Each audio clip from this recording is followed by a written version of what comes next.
For more on this, we are joined by Joel Backaler. He's a Associate Vice President, Frontier Strategy Group, also author of China Goes West, everything you need to know about Chinese companies going global. He's been on before. He's back again. Good to see you, Joe. Nice to see you too, Phil. What's going on with this? You just heard the story we just ran. The concerns about the editorial side, is that overblown? I think it's overblown. I think Alibaba knows that they need to maintain an unbiased newspaper. If you look at this, I think this is really about Alibaba having another channel to communicate. I think if you look at Alibaba compared to any other Chinese company that I've come across, I think they've done a really good job investing in public relations and their communications. And I think this is just another arm in their arsenal, obviously understanding that there are limits to how much they can get their voice across while maintaining that unbiased stance. So if that's the case, why buy a newspaper that doesn't make very much money, isn't worth all that much, and has subscription that's essentially dropped every single year in the last 10 years?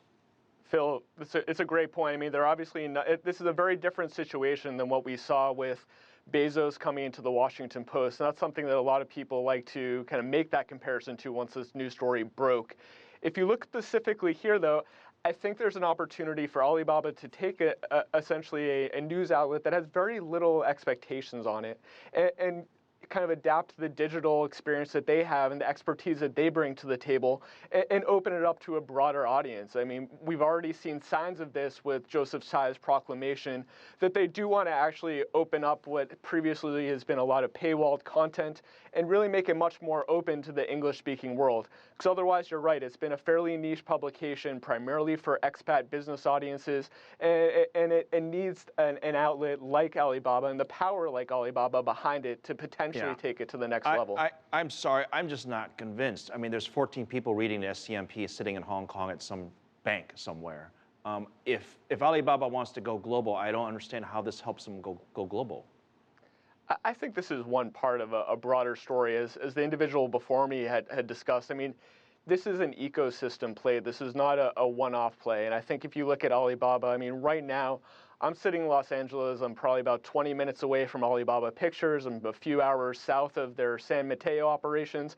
They have a broad operation here across Youku, across Weibo, across entertainment, and then their core e-commerce business. And so I think you can't look at any one of these components and determine whether or not it's a success or not in the short term. I think it's really about what is Alibaba planning for the long term and how could this fit in.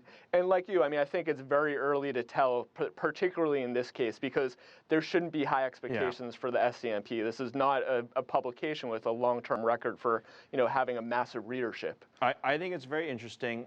So Amazon's getting into the motion picture business, so is Alibaba. Amazon buys a newspaper, so does Alibaba. Jack and Jeff, is it fair to compare the two? Yeah, I mean, I think if you look at the high-level story, a Chinese tech billionaire comes in and purchases the company, I think the story sounds kind of similar.